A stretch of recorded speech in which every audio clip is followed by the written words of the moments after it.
Hürmetli vatandaşlarım, bugünkü şeyimize başlayımız.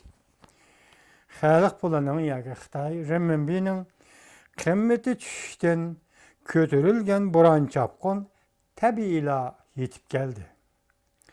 Mavzuliq maqola 12 ayning 10 kuni Jungoga nazar orbitida e'lon qilindi. Maqolaning avtori Huang Xin efendi mundaq yozdi. Maqola mundaq boshlandi. 12 ayının 8 gün haftanın 2 günüde Jungo'da payçek bazarda baha düşüp gitti. Şanghay aksiya bazarının umumi ko'rsatkichi 3500 nokta düşüp gitti.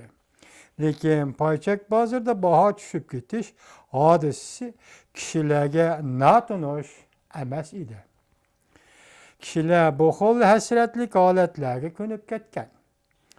Jungo'nun payçak bazarını her xil usullar bilan qo'g'dab qolmagan bo'lsa, asli baho bo'yicha qaytishga yo'l qo'ydigan bo'lsa, Jungo'nun payçak bazarda baho tuvallab, qaysi nishon tarafga ketishini ma'lum emas edi.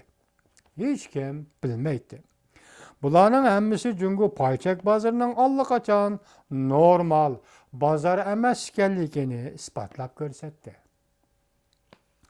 Bundaq ahvolda payçak bazarda avvat bazarını xiyol qilish intayin ochiq bir xiyol bo'lib qoladi.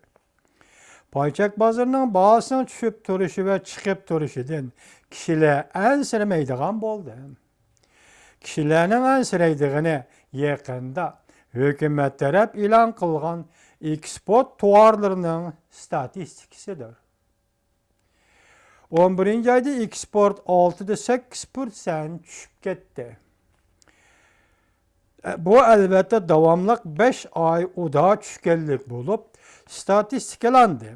Eksportның düşüp gitişi Jungo'da əməli iqtisad gəvdisinin osallaşqanlığını şəndirib bədi.